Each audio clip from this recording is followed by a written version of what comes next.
அனைவருக்கும் அன்பான வணக்கம். இந்த வீடியோவில் இந்த 2024ஆம் ஆண்டின் தை மாத ராசி பலன்களை பார்க்கலாம். நிகழும் ஸ்ரீ மங்களகரமான சோபகிருது வருடம் தை மாதம் 15/1/2024 திங்கட்கிழமை வளர்பிறை சதுர்த்தி சித்த யோகம் சதயம் நட்சத்திரம் தை பொங்கல் கூடிய நல்ல நாளில் இந்த தை மாதம் பிறக்கின்றது. மாத தொடக்கத்தில் கிரகங்களின் சஞ்சாரத்தை பார்த்தால் மேஷத்தில் குரு, கன்னியில் கேது, விருச்சிகத்தில் சுக்கிரன், தனுசு ராசியில் செவ்வாய் புதன், மகர ராசியில் சூரியன், கும்ப ராசியில் சனி பகவானுடன் சந்திரன், மீன ராசியில் ராகு என இந்த தை மாதத்தில் கிரகங்கள் சஞ்சரிக்கின்றன. தமிழ் மாதங்களில் தை மாதம் 10வது மாதம். மகர ராசிக்குள் சூரியன் நுழைவதால் மகர மாதம் என்றும் அழைக்கப்படுகின்றது. இந்த தை மாதத்தில் சனியின் வீடான மகர ராசியில் செவ்வாய் உச்சம் பெற்று அமரப்போவதால் ருசக யோகம் உருவாகப் போகின்றது. ருசக யோகம் என்பது ஜோதிடத்தில் கேந்திரம் எனப்படும் லக்னம் மற்றும் 4,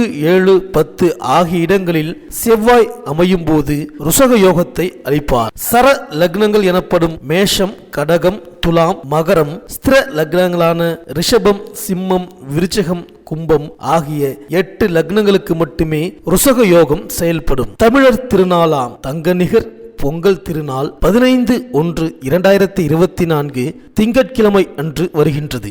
அன்றைய தினம் காலை 9:30 மணி முதல் 10:30 மணிக்குள் பொங்கல் பானை வைப்பது நல்லது.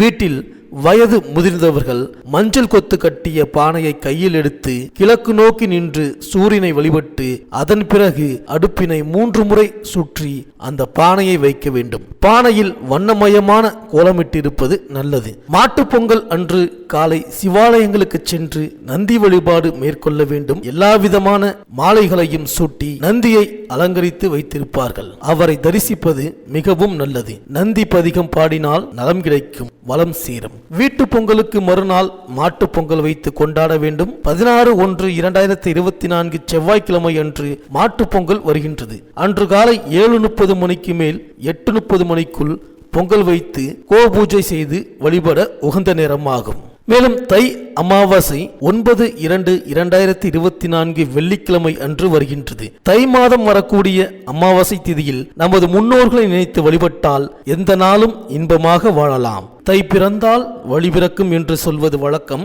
வீட்டில் தடைப்பட்ட மங்கள காரியங்கள் தடையின்றி நடைபெறக்கூடிய வாய்ப்பு உருவாகும். மேலும் தை மாதம் வரும் வெள்ளிக்கிழமை அன்று விரதம் இருந்து சிவாலய வழிபாட்டை மேற்கொண்டால் துயரங்கள் துள்ளி ஓடும். அம்பிகை ஆலயங்களில் சந்தனகாப்பு சாற்றி வழிபட்டால் சிந்தனைகள் அனைத்தும் வெற்றி பெறும். இறைவனை அலங்கரித்து பார்த்தால் இனிய வாழ்க்கை மலரும். உடலை குளிர்ச்சியாக்கும் சந்தனத்தை அம்பிகைக்கு சாற்றுவதன் மூலம் உள்ளம் குளிர்ச்சியாகி நமக்கு வேண்டும் வரும் தருவாள் அம்பிகை. தை செவ்வாய் அன்று பெண்கள் விரதம் இருந்து கொழுக்கட்டை பிடித்து சாப்பிடுவது வழக்கம். இதனால் குடும்ப முன்னேற்றமும் ஒற்றுமையும் கணவருக்கு ஆயுள் நீடிப்பும் ஏற்படுவதாக நம்புவார்கள். தை வெள்ளிதோறும் பெண்கள் விரதமிருந்து அம்பிகையை வழிபடுவதும் நன்மையை தரும். இதனால் பொருளாதார நிலை உயரும், பொன்பொருள் சேர்க்கை ஏற்படும். அன்றைய தினம் இனிப்பு பொருளை மட்டும் உட்கொண்டால் வாழ்க்கை இனிப்பாக இருக்கும். வெள்ளிக்கிழமை விரதத்திற்கு பலன் தரும் மாதம் இது. மேலும் இந்த தை மாதம் கிரகங்களின் பெயர்ச்சியை பார்த்தால் 19/1/2024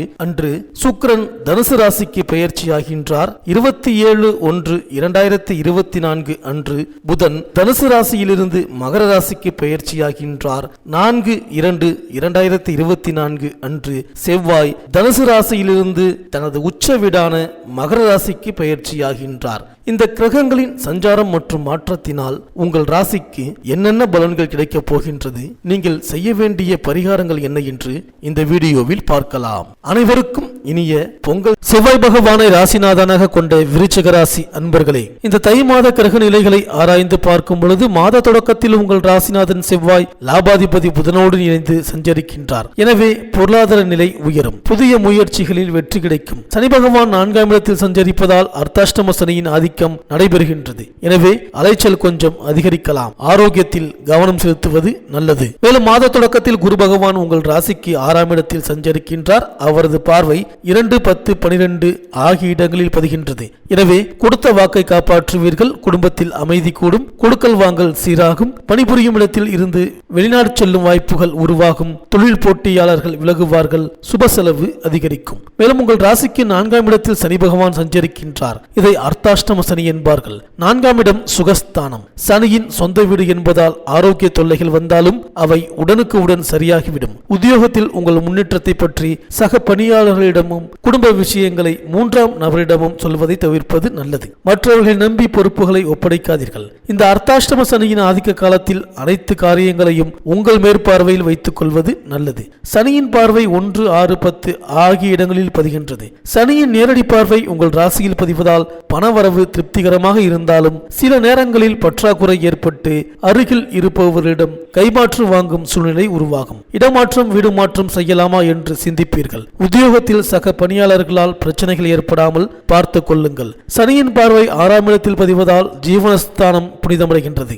எதிர்ப்பு, வியாதி, கடன் ஆகியவற்றை குறிப்பது 6ஆம் இடம். எனவே எதிரிகளை வெல்ல நீங்கள் எடுத்த முடிவு வெற்றி தரும். தொழிலில் ஏற்பட்ட தொய்வு அகலும். தேக நலனை காக்க மாற்று மருத்துவம் கை கொடுக்கும். பொருளாதார நிலை உயர புதிய வழிகளை கையாளுவீர்கள். புகழ்மிக்க ஆலயங்களுக்கு சென்று வழிபட்டு வருவீர்கள். சனியின் பார்வை 10ஆம் இடத்தில் பதிவதால் தொழிலில் முன்னேற்ற பாதையை நோக்கி அடியெடுத்து வைப்பீர்கள். புதிய பங்குதாரர்கள் வந்து இணைந்து தொழிலை வளர்ச்சி அடைய வைப்பதில் ஆர்வம் காட்டுவார்கள். நண்பர்களும் மாற்றினத்தவர்களும் உறுதுணையாக இருப்பார்கள். குடும்பத்தில் இருக்கும் குழப்பங்கள் அகலும். மேலும் இந்த மாத தொடக்கத்தில் உங்கள் ராசிக்கு 5ஆம் இடத்தில் ராகுவும் லாபஸ்தானத்தில் கேதுவும் சஞ்சரிக்கின்றார்கள். இதன் விளைவாக பூர்வீக சொத்துக்களில் லாபம் கிடைக்கும். பிள்ளைகளுக்கு வேலை கிடைத்து அதன் மூலமும் வருமானம் வரலாம். நீங்கள் எடுத்த முயற்சிகளில் வெற்றி கிடைக்கும். பூர்வ புண்ணியஸ்தானம் வலுப்பெறுவதால் தெய்வ திருப்பணிகளில் ஆர்வம் கூடும். லாபஸ்தான கேதுவின் சஞ்சாரத்தால் பணம் பல வழிகளிலும் வந்து பையை நிரப்பும். சர்பசாந்தி பரிகாரங்களை செய்தால் பூர்வ புண்ணியத்தின் பலனாக உங்களுக்கு கிடைக்க வேண்டிய அனைத்து யோகங்களும் வந்து சேரும். மேலும் ஜனவரி 19ஆம் தேதி தனுசு ராசிக்கு சுக்கிரன் செல்கின்றார். உங்கள் ராசிக்கு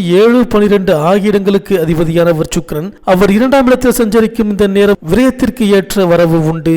சுக்கிரன் விரையாதிபதியாக இருப்பதால் ஆடை ஆபரணங்கள் வாங்குவதில் ஆர்வம் காட்டுவீர்கள். திருமணம் போன்ற சுபகாரியங்கள் நடைபெற வழிபிறக்கும். பாலிய நண்பர்களின் ஒத்துழைப்போடு புதிய முயற்சிகளில் வெற்றி காண்பீர்கள். வியாபாரம், தொழில் விருத்தியடையும். மேலும் ஜனவரி 27ஆம் தேதி மகர ராசிக்கு புதன் செல்கின்றார். சகாயஸ்தானத்திற்கு செல்லும் புதனால் பலவித வழிகளிலும் நன்மை கிடைக்கப் போகின்றது. குறிப்பாக கல்வி சம்பந்தமாக நீங்கள் எடுத்த முயற்சி கைகூடும். மாமன் மைத்துனர் வழியில் நடைபெறும் மங்கள நிகழ்ச்சிகளை முன்னின்று நடத்துவீர்கள். புண்ணிய காரியங்களுக்கு பொருளுதவி செய்யும் வாய்ப்பு உண்டு. பணிபுரியும் இடத்தில் மேல் அதிகாரிகளின் ஆதரவு மன நிறைவை தரும். ஊதிய உயர்வும் உத்தியோக உயர்வும் கிடைத்து மகிழ்ச்சி காண்பீர்கள். மேலும் பிப்ரவரி 4ஆம் தேதி மகர ராசிக்கு செவ்வாய் செல்கின்றார். மகரம் செவ்வாய்க்கு உச்ச வீடு. உங்கள் ராசிநாதன் செவ்வாய் உச்சம் பெறுவது இந்த நேரத்தில் தொட்ட காரியங்களில் எல்லாம் வெற்றி கிடைக்கும். தொழில் ரீதியாக நீங்கள் எடுத்த முயற்சியில் லாபம் வரும். வியாபாரத்தில் போட்டி போட்டவர்கள் விலகுவார்கள். புகழ் கூடும் விதத்தில் நல்ல காரியங்கள் பலவும் செய்வீர்கள். பூர்வீக சொத்துக்களில் வீடு கட்டும் யோகம் உண்டு. துணிவும் தன்னம்பிக்கையும் கூடும். வெளிநாட்டில் உள்ள முன்னணி நிறுவனங்களில் இருந்து அழைப்புகள் வரலாம். பொது வாழ்வில் பொறுப்புகள் மற்றும் பதவிகள் கிடைக்கும். வியாபாரம், தொழில் செய்பவர்களுக்கு விரும்பியபடியே லாபம் வந்து சேரும். உத்தியோகஸ்தர்கள் மேல் அதிகாரிகள் மனதில் இடம்பிடிப்பீர்கள். கலைஞர்களுக்கு புதிய ஒப்பந்தங்கள் அடுக்கடுக்காக வந்து சேரும். மாணவ மாணவியர்களுக்கு படிப்பில் அக்கறை கூடும். இந்த விருச்சிக ராசி பெண்களுக்கு வரவும் செலவும் சமமாக இருக்கும். வளர்ச்சி பாதையை நோக்கி அடியெடுத்து வைப்பீர்கள். தொழிலில் முன்னேற்றம் உண்டு. வாகன யோகம் உண்டு. கணவன் மனைவிக்குள் அன்பும் பாசமும் அதிகரிக்கும். உங்கள் பெயரில் சொத்துக்கள் வாங்கும் யோகம் உண்டு. பிள்ளைகளின் எதிர்கால நலன் கருதி நீங்கள் எடுத்த முயற்சிகளில் வெற்றி கிடைக்கும். அவர்களின் கல்யாணம் மற்றும் வேலைவாய்ப்பு கருதி நீங்கள் செய்த முயற்சிகள் கைகூடும். இந்த மாதம் சனிக்கிழமை தோறும் ஸ்ரீ சிவ துர்க்கைக்கும் ஸ்ரீ காலபைரவருக்கும் அபிஷேக அர்ச்சனை ஆராதனை செய்து வழிபட்டு வாருங்கள். இந்த விருச்சிக ராசி அன்பர்களுக்கு இந்த தை மாதம் அனைத்தும் நன்மையே நடக்கும். இந்த வீடியோ உங்களுக்கு பிடிச்சிருந்தா லைக் பண்ணுங்க, உங்க நண்பர்களுக்கு ஷேர் பண்ணுங்க, மறக்காம சப்ஸ்கிரைப் பண்ணுங்க, பக்கத்தில் இருக்கிற பெல் ஐக்கானை கிளிக் பண்ணுங்க. மீண்டும் அடுத்த வீடியோவில் சந்திப்போம். நன்றி, வணக்கம்.